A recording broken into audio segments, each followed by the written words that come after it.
Hello. The 27th of October is observed the world over as Black Day. 74 years ago, on this day, India forcibly took control of the state of Jammu and Kashmir. The Universal Declaration of Human Rights, a United Nations document proclaimed on December 10, 1948, clearly and succinctly describes 30 basic human rights to which every individual on the planet is entitled. Additional rights have been detailed in further protocols and conventions. I will not take the time today to outline each of them and India's appalling violations of them. But it is helpful to keep the Declaration in mind, remembering that it guarantees basic human rights to everyone. Declaration 3 is foundational to all the others.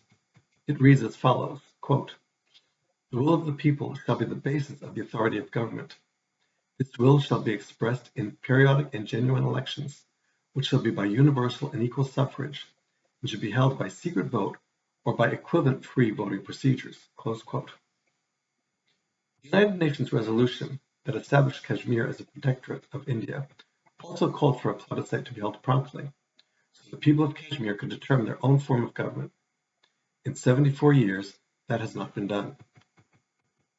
On August 5th of 2019, the government of India abrogated two parts of its constitution, Article 370 and Article 35A, both of which greatly impacted Kashmir.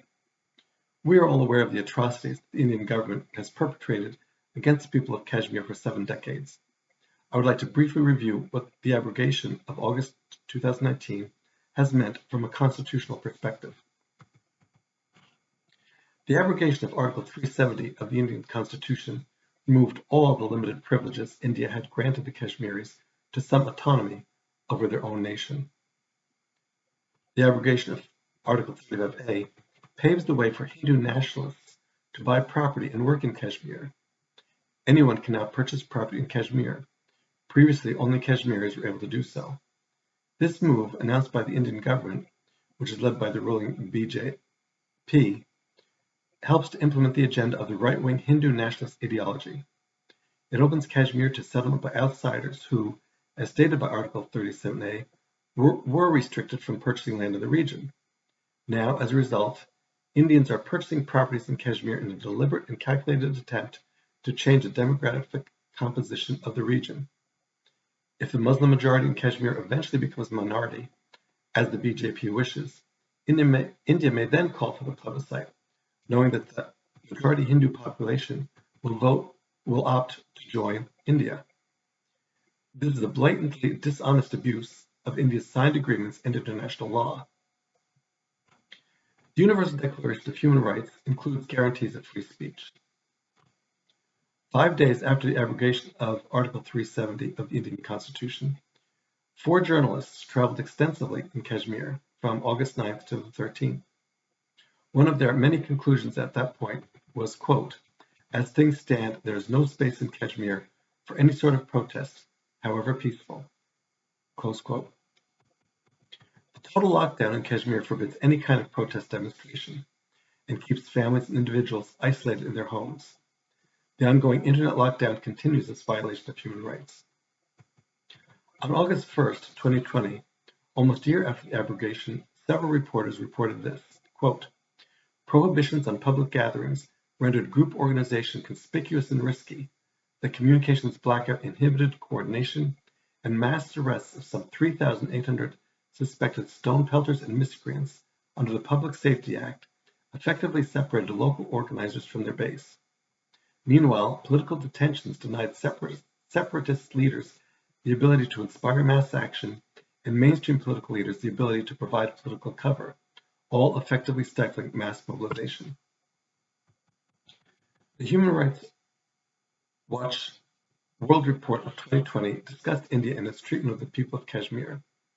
Regarding freedom of the press, the report states in part the following, quote, "In June, the government announced a new media policy in Jammu and Kashmir that empowers the authorities to decide what is fake news, plagiarism, and unethical or anti-national activities, and to take punitive action against media outlets, journalists, and editors. The policy contains vague and overbroad provisions that are open to abuse and could necessarily restrict and penalize legally protected speech. The government has also clamped down on critics, journalists, and human rights activists." Close quote. These actions clearly violate not only India's own constitution, but also various articles in the Universal Declaration of Human Rights. A year later, Human Rights Watch reported the following, quote, "These attacks, part of a pattern of legal cases, personal threats, and intimidation against news outlets and individual journalists, make certain what is becoming evident. The freedom of the press, a constitutional right, is endangered in Modi's India. The brazen use of social media networks to censor journalists, use of the police and courts to silence them, and more fundamentally, the belief that those who report on protests are somehow undermining the state, illustrate how much has changed in India." Close quote. The abrogation of these articles in the Indian Constitution paved the way for the unending persecution of the people of Kashmir. All their freedoms have either been greatly restricted or eliminated, causing untold suffering.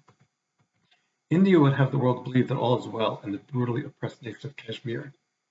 Much of the world turns a blind eye to the suffering of the Kashmiris.